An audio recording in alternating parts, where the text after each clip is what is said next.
ವೀಕ್ಷಕರೇ, ಈ ಕಥೆಯನ್ನು ನೋಡುತ್ತಿರುವವರಿಗೆಲ್ಲರಿಗೂ ಒಂದು ಮನವಿಯನ್ನು ಮಾಡುತ್ತಿದ್ದೇನೆ. ಯಾರೆಲ್ಲ ನನ್ನ ಚಾನಲನ್ನು ಸಬ್ಸ್ಕ್ರೈಬ್ ಮಾಡಿ ನೋಡುತ್ತಿದ್ದೀರೋ ಅವರಿಗೆಲ್ಲರಿಗೂ ಧನ್ಯವಾದಗಳು. ಇನ್ನು ಯಾರು ನನ್ನ ಚಾನಲನ್ನು ಸಬ್ಸ್ಕ್ರೈಬ್ ಮಾಡಿಲ್ಲ, ದಯವಿಟ್ಟು ಕೆಳಗೆ ಕಾಣುವ ಸಬ್ಸ್ಕ್ರೈಬ್ ಬಟನ್ ಅನ್ನು ಕ್ಲಿಕ್ ಮಾಡಿ ಸಪೋರ್ಟ್ ಮಾಡಿ. ನಿಂತಿದ್ದ ದಾಂಡಿಗರಿಗೆ ಈಗ ಗೊತ್ತಾಗಿದೆ, ನಾವು ಒತ್ತು ತಂದಿದ್ದು ಮನಸ್ವಿಯನ್ನಲ್ಲ, ಬೇರೆ ಹುಡುಗಿಯನ್ನು ಅಂತ. 3 ಜನ ಅಣ್ಣ ತಮ್ಮಂದಿರ ಕೋಪ ನೋಡಿ ನಡುಗುತ್ತಾ ನಿಂತರೆ ಅರವಿಂದ್ಗೆ ಒದ್ದರೂ ಎಚ್ಚರವಾಗ್ತಿಲ್ಲ. ಹುಡುಗಿಯ ಬಾಯಿಯಿಂದ ಬಟ್ಟೆ ತೆಗೆದು ಅವಳಿಗೆ ಕುಡಿಯಲು ನೀರು ಕೊಟ್ಟರೆ ನೀರು ಕುಡಿದು ಸ್ವಲ್ಪ ಸುಧಾರಿಸಿಕೊಂಡ ಆ ಹುಡುಗಿ, ಅಮ್ಮವ್ರೆ, ಇವರು ನನ್ನನ್ನು ನೀವು ಅಂತ ಅಂದುಕೊಂಡು ಎತ್ತಿಕೊಂಡು ಬಂದಿದ್ದಾರೆ. ನಾನು ಅಲ್ಲ ಅಂತ ಹೇಳಬೇಕು ಅಂತ ಎಷ್ಟು ಪ್ರಯತ್ನ ಪಟ್ಟರೂ ಆಗಲಿಲ್ಲ ಅಂತ ಮುಖ ಮುಚ್ಚಿ ಹತ್ತರೆ ಅಲ್ಲಿದ್ದವರಿಗೆಲ್ಲ ಆ ಮಾತು ಕೇಳಿ ಶಾಕ್ ಆಗಿತ್ತು. ಈಗ ಮನಸ್ವಿ ಸರಿಯಾಗಿ ಅರವಿಂದ್ ಮುಖ ನೋಡಿ ಇವನು ಇಲ್ಲಿಗೂ ಬಂದ ಅಂತ ಕೋಪದಿಂದ ಕೂಗಿದರೆ, ಕಂದ ಮಗಳೇ, ಯಾರಿದು ಅಂತ ವಿಕ್ರಮ್ ಕೇಳ್ತಾರೆ. ಈ ಪಾಪಿ ಮುಂಚೆ ನನ್ನನ್ನು 1 ಸಲ ಹಾಳು ಮಾಡೋಕೆ ಪ್ರಯತ್ನ ಪಟ್ಟಿದ್ದ, ಈಗಲೂ ಇಲ್ಲಿಯವರೆಗೆ ಹುಡುಕಿ ಬಂದಿದ್ದಾನೆ ಅಂದ್ರೆ ಅಂತ ಮಗ್ನಲ್ಲಿದ್ದ ನೀರನ್ನು ಅವನ ಮುಖಕ್ಕೆ ಎರಚುತ್ತಾಳೆ. ಸ್ವಲ್ಪ ಎಚ್ಚರವಾದ Arvind, Manasvi, I love you ಕಣೆ. ಈಗ ನೀನು ಐ ಲವ್ ಯು ಹೇಳದಿದ್ದರೂ ನೀನು ನನ್ನನ್ನೇ ಮದ್ವೆ ಆಗಬೇಕು ಅಂತ ಮೂತಿ ಸೊಟ್ಟ ಮಾಡಿ ನಕ್ಕರೆ ವಿಕ್ರಮ್ ಅಲ್ಲು ಕಚ್ಚಿಕೊಂಡು, ನಿನಗೆ ನನ್ನ ಮಗಳು ಬೇಕಾ ಅಂತ ಅವನ ದವಡೆಗೆ ಒಂದು ಬಿಗಿಯುತ್ತಾರೆ. ದವಡೆಯ ಮೇಲೆ ಕೈ ಇಟ್ಟುಕೊಂಡು ಎದ್ದು ಕುಳಿತ ಅರವಿಂದ್, ಯಾವನೋ ಅವನು ನನಗೆ ಹೊಡೆದಿದ್ದು, ಈಗ ನಾನು ವಿಕ್ರಮ್ ರಾಜ್ ಚಂದ್ರೋದರ್ ರವರ ಅಳಿಯ ಕಣೋ. ನನಗೆ ಹೊಡೆದಿದ್ದು ನನ್ನ ಮಾವನಿಗೆ ಗೊತ್ತಾದರೆ ನಿನ್ನ ಚರ್ಮ ಸುಲಿಯುತ್ತಾರೆ ಅಂತ ಇನ್ನು ನಶೆಯಲ್ಲೇ ಹೇಳಿದಾಗ, ನಿನ್ನ ಚರ್ಮ ಸುಲಿಯಲೇಬೇಕು ಕಣೋ. ನನ್ನ ಮಗಳ ಮೇಲೆ ಕಣ್ಣು ಹಾಕಿದ್ದು ಅಲ್ಲದೆ ನನ್ನ ಅಳಿಯ ಆಗಬೇಕು ಅಂತ ಕನಸು ಕಾಣುತ್ತಿದ್ದೀಯಾ ಅಂತ ಅವನಿಗೆ ಹೊಡೆಯಲು ಶುರು ಮಾಡಿದರೆ ದಾಂಡಿಗರು ಓಡಿ ಹೋಗಲು ನೋಡ್ತಾರೆ. ಅವರು ಓಡ್ತಾ ಇದ್ದಾರೆ ಅಂತ ಪರಿ ಅಂದ್ರೆ ಜೈ ಒಬ್ಬನನ್ನು ಹಿಡಿದರೆ ವಿನೋದ್ ಇನ್ನೊಬ್ಬನನ್ನು ಹಿಡಿಯುತ್ತಾನೆ. 3ನೇಯವನು ಹೊರಗೆ ಓಡಿದರೆ ಹೊರಗೆ ಇದ್ದ ಜನ ಅವನನ್ನು ಹಿಡಿಯುತ್ತಾರೆ. 3 ಜನನು 3 ಜನರಿಗೆ ಸರಿಯಾಗಿ ಒದೆ ಕೊಡುತ್ತಿದ್ದಾರೆ. ಅಕ್ಕ, ನಿಮ್ಮನ್ನು ಅವರು ಲವ್ ಮಾಡ್ತಾರಂತೆ. ಲವ್ ಮಾಡುವವರು ಈಗೆಲ್ಲ ಮಾಡ್ತಾರ ಅಕ್ಕ? ಕೆನ್ನೆ, ಕತ್ತು, ಎದೆ ಭಾಗ ತೋರಿಸ್ತಾಳೆ. ಮನಸ್ವಿ ಕಚ್ಚಿದ ಗಾಯಗಳನ್ನು ನೋಡಿ ಕೋಪ ಮಾಡಿಕೊಂಡು, ಅಯ್ಯೋ ರಾಕ್ಷಸ, ನೀನು ಮನುಷ್ಯನೇನೋ ಅಂತ ಅರವಿಂದ್ ಹತ್ತಿರ ಬರುತ್ತಾಳೆ. ಅರವಿಂದ್ಗೆ ವಿಕ್ರಮ್ ರವರು ಮನ ಬಂದಂತೆ ಬಾರಿಸುತ್ತಿದ್ದಾರೆ. ಮಧ್ಯ ಬಂದ ಮನಸ್ವಿ ಅರವಿಂದ್ಗೆ ಕೆನ್ನೆಗೆ ಹೊಡೆಯುತ್ತಾ, ಹೆಣ್ಣು ಅಂದ್ರೆ ಏನು ಅಂದುಕೊಂಡು ಭೋಗದ ವಸ್ತುನಾ ಅವಳು ಅಂತ ಇನ್ನೊಂದು ಕೆನ್ನೆಗೆ ಹೊಡೆದಾಗ ಅರವಿಂದ್ಗೆ ಎಲ್ಲರ ಮುಂದೆ ತುಂಬಾ ಅವಮಾನವಾಗುತ್ತಿದೆ. ಬೊಗಳೋ ನಾಯಿ, ನಿನಗೆ ನಿಮ್ಮ ಮನೆಯಲ್ಲಿ ಒಳ್ಳೆ ಬುದ್ಧಿಯನ್ನು ಕಲಿಸಿಲ್ವಾ ಅಂತ ಹೊಡೆಯಲು ಹೋದಾಗ ಮನಸ್ವಿ ಅಂತ ಕೂಗುತ್ತಾ ಚಿರು, ಗಜ ಇಬ್ಬರು ಓಡಿ ಬರುತ್ತಾರೆ. ಚಿರು ಬಂದವನೇ, ಮನಸ್ವಿ, ನಿನಗೇನೂ ಆಗಿಲ್ಲ ಅಲ್ವಾ? ಏನಾಗಿದ್ದರೂ ಪರವಾಗಿಲ್ಲ, ಕೆಟ್ಟ ಕನಸು ಅಂತ ಮರೆತು ಬಿಡು. ನಿನಗಾಗಿ ನಾನಿದ್ದೀನಿ. ನಿನ್ನನ್ನು ಈ ಸ್ಥಿತಿಗೆ ತಂದವನನ್ನು ಮಾತ್ರ ಸುಮ್ಮನೆ ಬಿಡಲ್ಲ.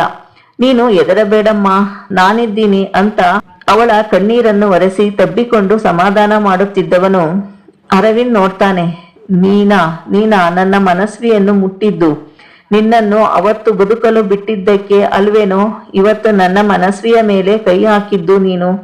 ನಾನು ನಿನ್ನ ಉಳಿಸೋಲ್ಲ ಕಣೋ ಅಂತ ಮನಸ್ವಿಯನ್ನು ಪಕ್ಕಕ್ಕೆ ಸರಿಸಿ ಅರವಿಂದನನ್ನು ಒಡೆಯಲು ಹೋಗ್ತಾನೆ. ಎಲ್ಲರೂ ಚಿರುನನ್ನೇ ನೋಡ್ತಾ ಇದ್ದಾರೆ. ಅವನ ಮಾತು ಕೇಳಿ ಅಣ್ಣ ತಮ್ಮಂದಿರು ಮೂಕರಾಗಿದ್ದಾರೆ. ಗಜ ಮನಸ್ವಿಯ ತಲೆಯನ್ನು ಸವರುತ್ತಾ, ನೀನು ಇಲ್ಲಿ ಯಾಕೆ ಬರೋದಕ್ಕೆ ಓದೆ ಮಾನ್ಸಿ? ಏನಾದರೂ ಬೇಕಿದ್ದರೆ ನನಗೆ ಹೇಳಬೇಕಿತ್ತು. ಎಲ್ಲಿಗಾದರೂ ಹೋಗಬೇಕಾದರೆ ನಮ್ಮನ್ನು ಕರಿ ಅಂತ ನಾವು ಹೇಳಿಲ್ವಾ? ಪ್ಲೀಸ್, ನಿನಗೆ ಏನೂ ಆಗಿಲ್ಲಲ್ವಾ? ಚಿರು ಸರ್ ನಿನ್ನ ದೇಹ ನೋಡಿ ಪ್ರೀತಿ ಮಾಡಿಲ್ವೇ? ಅವರದು ನಿಜವಾದ ಪ್ರೀತಿ. ಮನಸ್ವಿಗೆ ಏನೇ ಆಗಿದ್ದರೂ ಅವಳು ನನ್ನವಳು ಅಂತಾನೆ ಹೇಳಿದ್ರು. ಆದರೂ ಈ ನನ್ನ ಮಗನನ್ನು ಉಳಿಸೋಲ್ಲ ಇವತ್ತು. ಇಷ್ಟು ವರ್ಷ ನಿನ್ನನ್ನು ಜೋಪಾನ ಮಾಡಿ ಇವತ್ತು ಈ ಗಿಡುಗನ ಕೈಗೆ ಸಿಗುವ ಹಾಗೆ ಆಯ್ತಲ್ಲ ಅಂತ ನೊಂದುಕೊಂಡಾಗ, ಗಜ, ನೀವಿಬ್ಬರು ಯಾಕೆ ಹೀಗೆ ಒಂದೇ ಉಸಿರಿಗೆ ಮಾತನಾಡ್ತಾ ಇದ್ದೀರಾ? ನನಗೇನೂ ಆಗಿಲ್ಲ. ಆ ಅರವಿಂದ್ ಆ ಹುಡುಗಿಯನ್ನು ಹಾಳು ಮಾಡಿರೋದು ಪಾಪ ಆ ಹುಡುಗಿಯನ್ನು ನೋಡೋದಕ್ಕೆ ಆಗ್ತಾ ಇಲ್ಲ ಕಣೋ ಅಂತಾಳೆ. ಮಾನ್ಸಿ, ನಿಜವಾಗಿಯೂ ನಿನಗೆ ಏನೂ ತೊಂದರೆ ಆಗಿಲ್ಲವಲ್ಲ ಅಂತ ಮೇಲಿನಿಂದ ಕೆಳಗಿನವರೆಗೂ ನೋಡುತ್ತಾ ಆ ಹುಡುಗಿಯನ್ನು ನೋಡಿ ಅರವಿಂದ್ ನನ್ನ ಒಡೆಯುತ್ತಿದ್ದ ಚಿರುವನ್ನು ತಡೆಯುತ್ತಾನೆ. ಮಾನ್ಸಿಗೆ ಏನೂ ಆಗಿಲ್ಲ, ನೀವು ಅವಳ ಜೊತೆ ಮಾತಾಡಿ, ನಾನು ಇವನನ್ನು ನೋಡ್ಕೊಳ್ತೀನಿ ಅಂತಾನೆ. ಮನಸ್ವಿಯನ್ನು ನೋಡಿದರೆ, ನನಗೆ ಏನೂ ಆಗಿಲ್ಲ ರಾಗ್, ನೋಡಿ ಈ ಹುಡುಗಿ ಪಾಪ ನನ್ನ ಬಟ್ಟೆ ಹಾಕಿಕೊಂಡಿದ್ದಕ್ಕೆ ಆ ಹುಡುಗಿಗೆ ಈ ಗತಿ ಬಂತು ಅಂತ ಅಳಲು ಶುರು ಮಾಡುತ್ತಾಳೆ. ಗಜನ ಏಟಿಗೆ ಅರವಿಂದ್ ಸುಸ್ತಾಗಿ ಹೋಗಿದ್ದಾನೆ. ಒಂದೇ ಸಲಕ್ಕೆ ಸಾಯಿಸಬೇಡಿ ಇವನನ್ನು, ದಿನೇ ದಿನೇ ಚಿತ್ರಹಿಂಸೆ ಕೊಟ್ಟು ಸಾಯಿಸಬೇಕು, ಅವನನ್ನು ಕಂಬಕ್ಕೆ ಕಟ್ಟಿ ಹಾಕಿ ಅಂತ ವಿಕ್ರಮ್ ಅಂತಾರೆ. ಎಲ್ಲರೂ ಹೊರಗೆ ಬಂದಾಗ ಜನರು ಮೂವರನ್ನು ಹಿಡಿದುಕೊಂಡು ನಿಂತಿದ್ದಾರೆ. ಇವರೇ ಯಜಮಾನ್ರೆ, ಮಾನ್ಸ್ವಿ ಅಮ್ಮನವರನ್ನು ಕೆಡಿಸಿಬಿಟ್ಟಿದ್ದಾರೆ ಅಂತ ಊರಿನವರಿಗೆ ಹೇಳಿದ್ದು ಅಂದಾಗ ವಿಕ್ರಮ್ ಅವರಿಗೆಲ್ಲ ಸರಿಯಾದ ಜಾಗಕ್ಕೆ ಒದ್ದು ಎಲ್ಲರನ್ನು ಕಟ್ಟಿ ಹಾಕಿ ಯಾರಿಗೂ ನೀರು ಸಹ ಕುಡಿಯಲು ಕೊಡಬೇಡಿ ಅಂತಾರೆ. ಮನಸ್ವಿ ಆ ಹುಡುಗಿಯನ್ನು ಹೊರಗೆ ಕರೆದುಕೊಂಡು ಬಂದಾಗ ಆ ಹುಡುಗಿ ಅಮ್ಮ ಹತ್ತಿರ ಓಡಿ ಬರ್ತಾರೆ. ನನ್ನ ಮಗಳಿಗೆ ಏನಾಯ್ತು ಯಜಮಾನ್ರೆ ಅಂತ ಕೈ ಮುಗಿದು ಕೇಳಿದಾಗ ಮೂವರು ತಲೆ ಬಗ್ಗಿಸಿ ನಿಂತರೆ ಆ ಹುಡುಗಿ ಅಮ್ಮನನ್ನು ತಬ್ಬಿ ಅಳ್ತಾಳೆ. ಜೈ, ಆ ಹುಡುಗಿನ ಹಾಸ್ಟೆಲ್ಗೆ ಕಳುಹಿಸುವ ವ್ಯವಸ್ಥೆ ಮಾಡು ಅಂತಾರೆ. ವಿಕ್ರಮ್ ಕಾರಿನ ಹತ್ತಿರ ಬಂದವರೇ, ಇದು ಯಾರ ಗೆಸ್ಟ್ ಹೌಸ್? ನಮ್ಮ ಎಸ್ಟೇಟಿನ ಹತ್ತಿರ ಇದೆಯಲ್ಲ ಅಂದಾಗ ಆ ಎಸ್ಟೇಟಿನಲ್ಲಿ ಕೆಲಸ ಮಾಡುವ ಕೂಲಿಯವನೊಬ್ಬ, ಇದೇನು ಯಜಮಾನ್ರೆ ಹೀಗೆ ಕೇಳ್ತೀರಾ, ಇದು ನಿಮ್ಮದೇ ಅಲ್ವಾ, ಇಲ್ಲೇ ಮಧು ಯಜಮಾನರು ರಾಜಶೇಖರ್ ಯಜಮಾನರು ಬಂದಾಗ ಇಲ್ಲೇ ಉಳಿದುಕೊಳ್ಳೋದು ಅಂದಾಗ, ನನಗೆ ಗೊತ್ತಿಲ್ಲದೆ ಈ ಗೆಸ್ಟ್ ಹೌಸ್ ಕಟ್ಟಿಕೊಂಡಿದ್ದಾರೆ ಅಂತ ಅಂದುಕೊಂಡು, ಅದು ಸರಿ, ಈ ಹುಡುಗ ಯಾಕೆ ಇಲ್ಲಿದ್ದ ಅಂತ ಕೇಳ್ತಾರೆ. ಇವರು ರಾಜಶೇಖರ್ ಯಜಮಾನರ ಮಗ ಬುದ್ಧಿ, ಇಲ್ಲಿಗೆ ಬಂದು ವಾರ ಆಯ್ತು. ಈ ದಾಡಿಗ ನನ್ ಮಕ್ಕಳೇ ಯಾವಾಗಲೂ ಬಾಟಲ್ ಹಿಡಿದುಕೊಂಡು ಕೂತ್ಕೊಳ್ತಾ ಇದ್ರು ಇಲ್ಲಿ ಅಂದಾಗ ವಿಕ್ರಮ್ಗೆ ತಲೆ ಕೆಟ್ಟಂತೆ ಆಗುತ್ತೆ. ಯಾವುದೋ ಪಾರ್ಟಿಯಲ್ಲಿ ನೋಡಿದ ನೆನಪು ಅಷ್ಟೇ, ಆದರೆ ಮುಖ ಪರಿಚಯವೇ ಇಲ್ಲ. ಇವನು ಇಲ್ಲಿಗೆ ಯಾಕೆ ಬಂದ? ನನ್ನ ಮಗಳನ್ನು ಕೆಡಿಸಿ ನನ್ನ ಹಳಿಯಾಗಬೇಕು ಅಂತ ಮೊದಲೇ ಸ್ಕೆಚ್ ಹಾಕಿಕೊಂಡು ಬಂದಿದ್ನ? ಇದೆಲ್ಲ ಆ ಮಧುಗೂ ರಾಜಶೇಖರ್ಗೂ ಗೊತ್ತೇ ಇರುತ್ತೆ, ಅವರೇ ಬಂದು ಮಾತಾಡಲಿ ಅಂತ ವಿನೋದ್ ಕಡೆ ನೋಡುತ್ತಾರೆ. ವಿನೋದ್, ನಾಳೆ ಬೆಳಿಗ್ಗೆ ಆ ನಿನ್ನ ಹೆಂಡತಿ ಅಣ್ಣಂದಿರು ಇಲ್ಲಿ ಇರಬೇಕು, ಅವರಿಗೆ ಈ ಊರಿನಲ್ಲಿ ಜಾಗ ಕೊಟ್ಟಿದ್ದೇ ತಪ್ಪಾಗಿದೆ ಅಂದಾಗ ಅವರ ನಂಬರ್ ನನ್ನ ಹತ್ರ ಇಲ್ಲಣ್ಣ, ಮನೆಗೆ ಹೋದ ತಕ್ಷಣ ಶರ್ಮಿಳಾ ಹತ್ತಿರ ತೆಗೆದುಕೊಂಡು ಮಾತಾಡ್ತೀನಿ ಅಂತಾನೆ. ಹೆಂಗಸರು ಮಕ್ಕಳು ವಯಸ್ಸಾದವರೆಲ್ಲ ಮನೆಗೆ ಹೋದರೆ, ಯಜಮಾನ್ರೆ ಇವರನ್ನು ನಾವು ಕಾಯ್ತೀವಿ, ನೀವು ಮನೆಗೆ ಹೋಗಿ, ನೀವು ಹೇಳಿ ಕಳುಹಿಸಿದಾಗ ನಾವು ಕರೆದುಕೊಂಡು ಬರ್ತೀವಿ ಅಂತಾರೆ. ಅಭಯ್ ಮತ್ತು ತೇಜಸ್ ಕೂಡ ಅರವಿಂದ್ನನ್ನು ಗುರಾಯಿಸುತ್ತಾ, ಬಾವ ಇನ್ನೊಂದೆರಡು ಬಿಡಬೇಕಾಗಿತ್ತು ಅಂತಾರೆ. ಅರವಿಂದ್ ಬರೀ ಮೈನಲ್ಲಿ ಇದ್ದುದರಿಂದ ಒದೆ ಬಿದ್ದ ಜಾಗದಲ್ಲೆಲ್ಲ ಕೆಂಪಾಗಿದೆ. ನಿಲ್ಲಲು ಶಕ್ತಿ ಇಲ್ಲದಂತೆ ಮಲಗಿದರೆ ಅವನ ಕೈಕಾಲುಗಳನ್ನು ಕಟ್ಟಿ, ಅವನ ಚೇಲಾಗಳಿಗೂ ಕೈಕಾಲು ಕಟ್ಟಿ ವಿಕ್ರಮ್ ಮನೆಯವರೆಲ್ಲ ಹೊರಟ ಮೇಲೆ ಆ ದಾಂಡಿಗರಿಗೆ ಊರಿನ ಜನ ಮತ್ತೆ ಹೊಡೆಯುತ್ತಾರೆ. ಎಲ್ಲಾ ಹೆಂಗಸರು ಆತಂಕದಿಂದಲೇ ಕಾಯುತ್ತಾ ಹೊರಗಡೆಯೇ ಇದ್ದಾರೆ. ಎಲ್ಲರೂ ಕಾರಿನಿಂದ ಇಳಿದು ಮನೆಯೊಳಗೆ ಬಂದಾಗ ಮೊದಲು ಕುಡಿಯಲು ನೀರು ಕೊಟ್ಟು ಏನಾದರೂ ಹೇಳ್ತಾರೇನೋ ಅಂತ ಕಾಯ್ತಾರೆ. ವಿನೋದ್ ಕೋಪದಿಂದ, ಶರ್ಮಿಳಾ, ನಿನ್ನ ಅಣ್ಣಂದಿರ ಮೊಬೈಲ್ ನಂಬರ್ ಕೊಡು ಅಂತಾರೆ. ತಕ್ಷಣ ಶರ್ಮಿಳಾ, ನನ್ನ ಅಣ್ಣಂದಿರ ನಂಬರ್ ಯಾಕೆ ಇವರಿಗೆ ಅಂದುಕೊಂಡು, ನನ್ನ ಅಣ್ಣಂದಿರ ನಂಬರ್ ಯಾಕೆ ವಿನೋದ್ ಅಂತ ಕೇಳ್ತಾರೆ. ಯಾಕೆ ಅಂದ್ರೆ ಅವನ ಮಗನ ಗುಣಗಾನ ಮಾಡಬೇಕು, ಸುಮ್ಮನೆ ಕೊಡು ಅಂತ ರೇಗ್ತಾರೆ. ನಮ್ಮಣ್ಣನ ಮಗನ ಬಗ್ಗೆ ನೀವು ಏನು ಹೇಳ್ತೀರಾ? ಅವನು ಅವನ ಪಾಡಿಗೆ ಬಿಸ್ನೆಸ್ ಮಾಡಿಕೊಂಡು ಬೆಂಗಳೂರಿನಲ್ಲಿ ಇದ್ದಾನೆ ಅಂತ ವ್ಯಂಗ್ಯವಾಗಿ ಹೇಳ್ತಾರೆ. ಅವನು ಬೆಂಗಳೂರಿನಲ್ಲಿ ಬಿಸ್ನೆಸ್ ಮಾಡಿಕೊಂಡಿದ್ರೆ ನಾನು ಯಾಕೆ ಅವನನ್ನು ಕೇಳಿದ್ದೆ?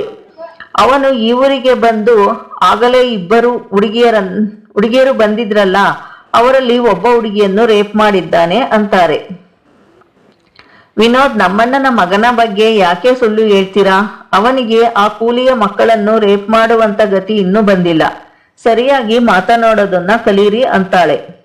ನಾನು ಸರಿಯಾಗಿ ಇರೋದಿಕ್ಕೇನೆ ಇನ್ನು ನಿಂತು ಕೇಳ್ತಾ ಇದ್ದೀನಿ, ಇಲ್ಲ ಅಂದಿದ್ರೆ ನಿನಗೆ 2 ಬಿಟ್ಟು ಕೇಳ್ತಾ ಇದ್ದೆ. ಅವನು ಆ ಹುಡುಗಿಯನ್ನು ಮನಸ್ವಿ ಅಂತ ಅಂದುಕೊಂಡು ರೇಪ್ ಮಾಡಿದ್ದಾನೆ. ಆ ಹುಡುಗಿ ಮನಸ್ವಿಯ ಬಟ್ಟೆ ಹಾಕಿದ್ದಕ್ಕೆ ಇವತ್ತು ಇಂಥ ಗತಿ ಬಂತು ಅಂದ್ರೆ ಅವನು ಮೊದಲೇ ಸ್ಕೆಚ್ ಹಾಕಿಕೊಂಡು ಬಂದಿದ್ದಾನೆ. ಮನಸ್ವಿಯನ್ನು ರೇಪ್ ಮಾಡಿ ನಮ್ಮ ಮನೆಯ ಅಳಿಯ ಆಗಬೇಕು ಅಂತ ಅವನ ಆಸೆ. ಅವನನ್ನು ಅಲ್ಲೇ ಸಿಗಿದು ತೋರಣ ಕಟ್ಟಬೇಕು ಅಂತಿದ್ವಿ. ಆದರೆ ನಿಮ್ಮ ಅಣ್ಣಂದಿರು ಈ ಗನಂದಾರಿ ಕೆಲಸ ಗೊತ್ತಾಗಬೇಕಲ್ವಾ, ಅದಕ್ಕೆ ಕರೆಯೋದಿಕ್ಕೆ ನಂಬರ್ ಕೊಡು ಅಂದಾಗ ಸುಕನ್ಯಾ, ಕೌಸಲ್ಯ, ಪದ್ಮಿನಿ ಅವರು ಬಾಯಿಯ ಮೇಲೆ ಕೈ ಇಟ್ಟುಕೊಂಡರೆ ತೇಜಸ್ವಿ, ವಿಸ್ಮಯ ಇಬ್ಬರು ಗಾಬರಿಯಿಂದ ನೋಡ್ತಾರೆ. ಶರ್ಮಿಳಾಗೆ ಎಲ್ಲರ ಮುಂದೆ ಅವಮಾನ ಆಗಿದೆ ನೋಡಿ, ನೀವು ಸುಳ್ಳು ಹೇಳ್ತಾ ಇದ್ದೀರಾ, ನಾನು ನಿಮ್ಮ ಮಾತನ್ನು ನಂಬಲ್ಲ ಅಂದಾಗ ವಿನೋದ್ರವರ ತಾಳ್ಮೆಯ ಕಟ್ಟೆ ಒಡೆದಿತ್ತು. ಶರ್ಮಿಳಾ ಕೆನ್ನೆಗೆ 2 ಬಿಟ್ಟವರೇ.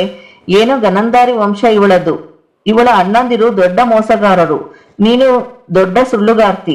ನನ್ನನ್ನು ಮದುವೆಯಾಗೋದಿಕ್ಕೆ 3 ಸೇರಿ ನಾಟಕ ಆಡಿದವರು. ಈಗ ಮಗನನ್ನು ನಮ್ಮ ಮನೆಯ ಅಳಿಯ ಮಾಡೋದಕ್ಕೆ ಏನು ನಾಟಕ ಮಾಡಿರ್ತೀರೋ. ನಂಬರ್ ಕೊಡೆ ಮೊದಲು, ಆಮೇಲೆ ನಿನ್ನ ಜೊತೆ ಮಾತಾಡ್ತೀನಿ ಅಂದಾಗ ಯಾವಾಗಲೂ ಅರ್ಧಕ್ಕೆ ಬಿಟ್ಟಿರೋದ್ರಿಂದಲೇ ಅವರು ಸರಿಯಾಗಿ ನಿರ್ಧಾರ ಆಗಲ್ಲ ಪಪ್ಪ.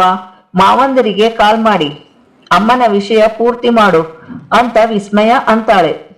ಶರ್ಮಿಳಾ ಮಗಳನ್ನು ಗುರಾಯಿಸಿದರೆ, ಅಮ್ಮ, ಎಲ್ಲ ವಿಷಯ ಹೊರಗೆ ಬರುವ ಟೈಮ್ ಬಂತು.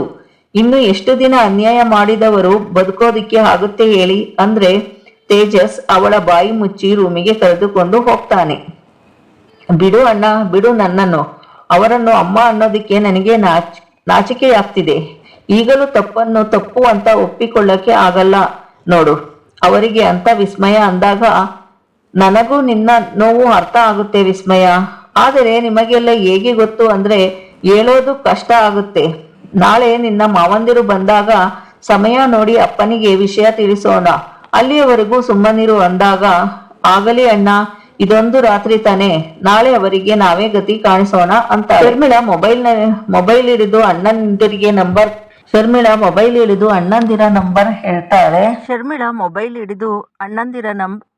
ಹೇಳ್ತಾಳೆ. ವಿನೋದ್ ಮೊದಲು ರಾಜಶೇಖರ್ಗೆ ಕಾಲ್ ಮಾಡ್ತಾನೆ.